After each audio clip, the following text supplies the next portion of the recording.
SSMB எஜுகேஷனுடன் இணைந்திருங்கள்.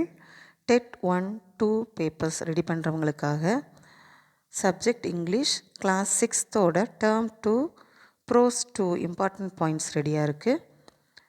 இந்த ப்ரோஸ் 2ஓட டைட்டில் பார்த்திங்கன்னா ட்ரிப் டு ஊட்டி. ஊட்டியை பற்றின சில சுவாரஸ்யமான தகவல்களை நம்ம இந்த நேரத்தில் பார்க்க போகிறோம்.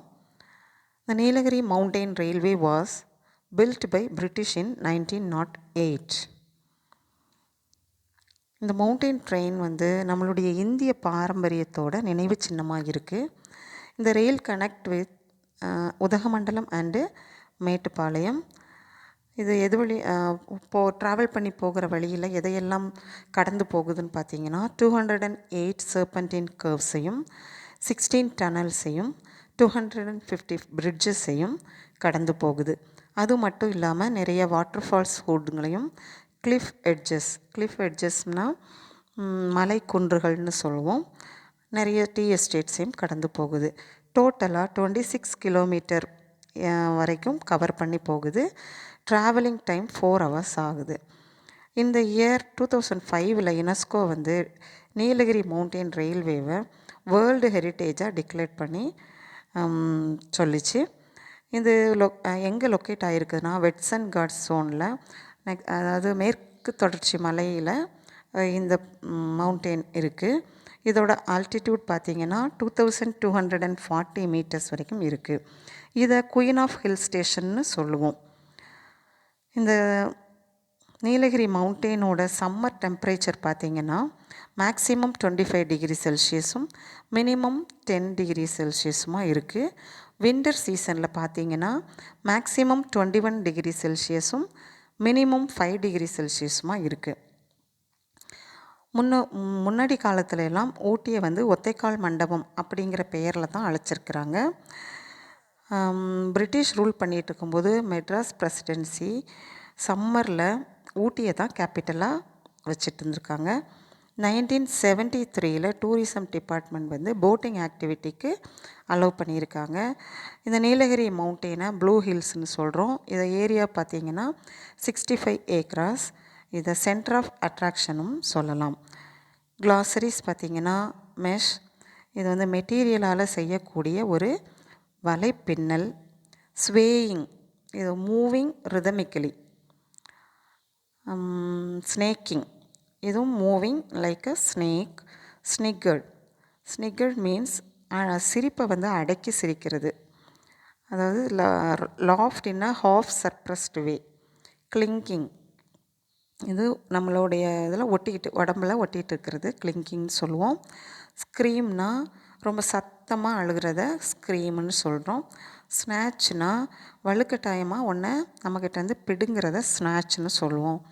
என்ட்ரன்ஸ்னால் மயங்கி போகிறது, ஒருத்தரை பார்த்தோ ஒருத்தர் பேசுகிறதுலையோ எதையோ ஒன்று அவர் மேலே நமக்கோ எதையோ ஒரு பொருள் மேலேயோ ஒரு அட்டென்ஷன் ஏற்படுறத என்ட்ரன்ஸ்ன்னு சொல்லுவோம்.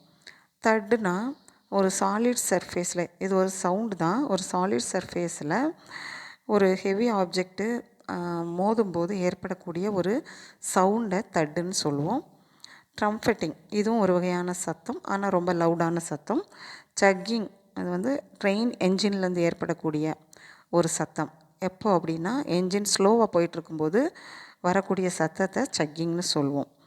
நெக்ஸ்ட்டு பார்த்திங்கன்னா கோக்ஸ்னால் நம்ம இனிமையாக பேசி ஒரு செயலை செய்ய வைக்கிறத கோக்ஸ்னு சொல்லுவோம். மர்மர்னால் கண்டினியூஸாக ஒரு விஷயத்தை முணங்கிக்கிட்டே இருக்கிறது, அதுதான் மர்மர்னு சொல்லுவோம். இந்த லெசன் 2ல் இருக்கக்கூடிய கிராமர் பார்ட்டு பார்த்திங்கன்னா டென்ஸ் கொடுத்துருக்காங்க. ஒரு 4 டென்ஸ் கொடுத்துருக்காங்க. First one simple present tense. இந்த சிம்பிள் ப்ரெசன்ட் டென்ஸ் எந்தெந்த இடத்துல யூஸ் பண்ணலாம் அப்படிங்கிறது மட்டும் பார்க்கலாம். ரியல் ஃபேக்ட்ஸ், இந்த உலகத்தில் இருக்கக்கூடிய ரியல் ஃபேக்ட்ஸ் எல்லாத்தையுமே நம்ம சிம்பிள் ப்ரெசன்ட் டென்ஸில் சொல்லணும். Example, magnet attracts iron. Next one பார்த்திங்கன்னா ப்ரெசன்ட் ஆர் பெர்மனண்ட் சிச்சுவேஷன். இதை பெர்மனண்ட் சிச்சுவேஷனாக இருக்குது அப்படின்னா அதை சிம்பிள் ப்ரெசன்ட் டென்ஸில் சொல்லலாம். Example, I live in Chennai. Next one பார்த்திங்கன்னா எக்ஸ்ப்ரெஸிங் ஆக்ஷன் ஹேப்பனிங் நவ். இப்போ தான் அந்த ஆக்ஷன் நடந்திருக்கு அப்படின்னா நம்ம அதை சிம்பிள் ப்ரெசன்ட் டென்ஸில் சொல்லலாம். Example, he opens the door. Next one வந்து ஹேபிச்சுவல் ஆக்ஷன், அதாவது டெய்லி ரொட்டீன். தினமுமே இந்த வேலைகளை நம்ம செய்கிறோம் அப்படின்னா டெய்லி ரொட்டீன்ஸ் எல்லாத்தையுமே நம்ம ப்ரெசன்ட் டென்ஸில் சொல்லலாம். Ravi goes to school at 8:30 AM. Next பார்த்தீங்கன்னா ஃப்யூச்சர் ரெஃபரன்ஸ். ஃப்யூச்சரை ரெஃபர் பண்ணி கரெக்டாக அந்த ரெஃபரன்ஸ் வந்து கரெக்டாக இருந்தால் தான் அது ரெஃபரன்ஸ்னு சொல்லுவோம். அந்த மாதிரி விஷயங்களை நம்ம சிம்பிள் ப்ரெசன்ட் டென்ஸில் சொல்லலாம்.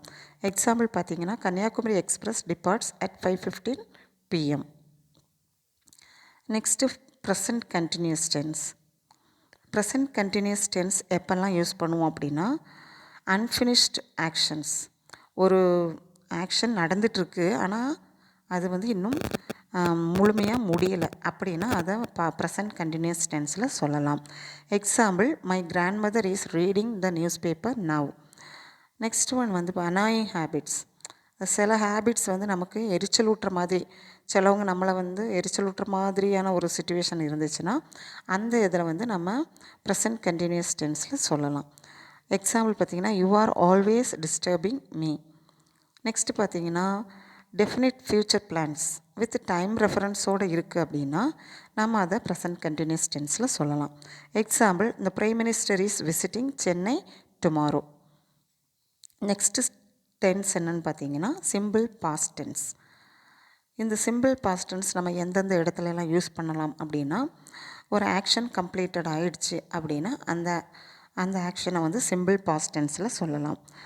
நெக்ஸ்ட் ஒன் வந்து ஸ்டோரிஸில் இருக்கக்கூடிய ஆக்ஷன்ஸ் நம்ம ஸ்டோரி சொல்கிறோம் அப்படின்னா நம்ம அதை சிம்பிள் பாஸ்ட் டென்ஸில் சொல்லணும். எக்ஸாம்பிள் பார்த்தீங்கன்னா, she boarded the train and looked for her friends. Next tense என்னன்னு பார்த்தீங்கன்னா, fourth tense past continuous tense. கண்டினியூஸுக்கு இப்போ ப்ரொக்ரெசிவ்னு கூட சொல்கிறாங்க.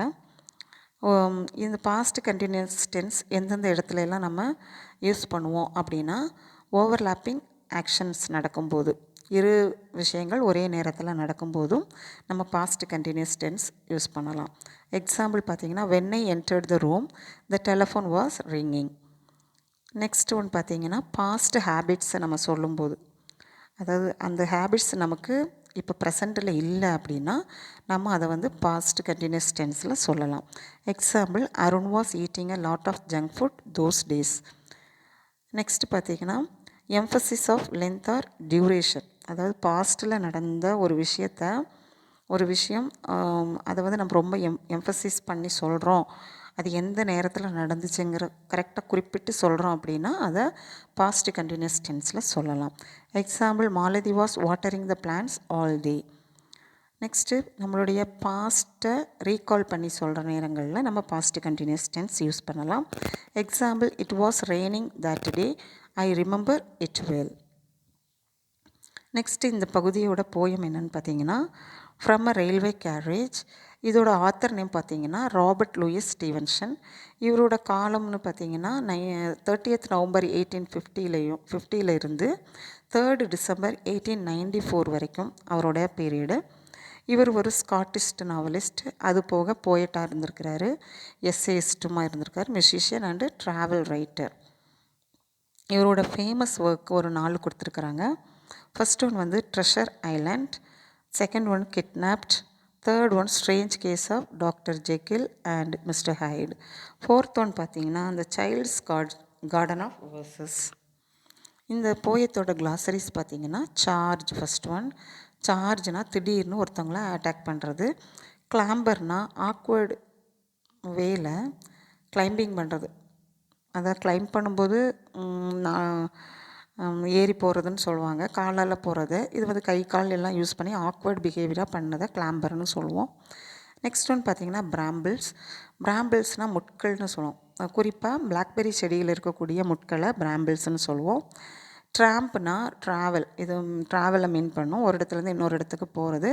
ஆனால் ஆன் ஃபுட்டில் போனால் அது பேர் ட்ராம்ப்னு சொல்கிறோம். அப்புறம் நெக்ஸ்ட்டு ஸ்ட்ரிங்கிங்னா ஹேங் தொங்கிட்டு இருக்கிறது. லம்பிங்னா கேரி வித் டிஃபிகல்ட்டி, தூக்கிட்டு போகிறதுக்கு சிரமப்படுறத லம்பிங்னு சொல்கிறோம். நெக்ஸ்ட் வந்து கிளிம்ஸ், கனநேர தோற்றம், அதாவது ஒரு பொருள் ஆப்ஜெக்டை பார்த்த மாதிரி இருக்கும், பார்க்காத மாதிரியும் இருக்கும். அந்த மாதிரியான ஒரு இதை கிளிம்ஸ்னு சொல்லுவோம். நெக்ஸ்ட்டு இந்த போயத்தோட அப்ரிஷியேட்டிங் எப்படி பண்ணியிருக்காங்க, சிமிலி இருக்குது. சிமிலினா 2 வேர்ட்ஸை வந்து, அதாவது 2 வேர்ட்ஸ் மீன்ஸ் ஆப்ஜெக்ட்ஸ், 2 திங்ஸை டைரெக்டாக கம்பேர் பண்ணும்போது சிமிலி யூஸ் பண்ணுறாங்க. சிமிலி அதை கம்பேர் பண்ணுறத சிமிலின்னு சொல்லுவோம். இந்த சிமிலியை ஈஸியாக நம்ம ஃபைண்ட் அவுட் பண்ண முடியும்.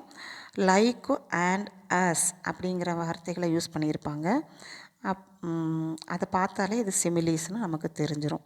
நிறைய ஃபிகர் ஆஃப் ஸ்பீச் இருக்குது. அடுத்தடுத்த பாடங்களில் இதில் நம்ம பார்க்கலாம். நன்றி.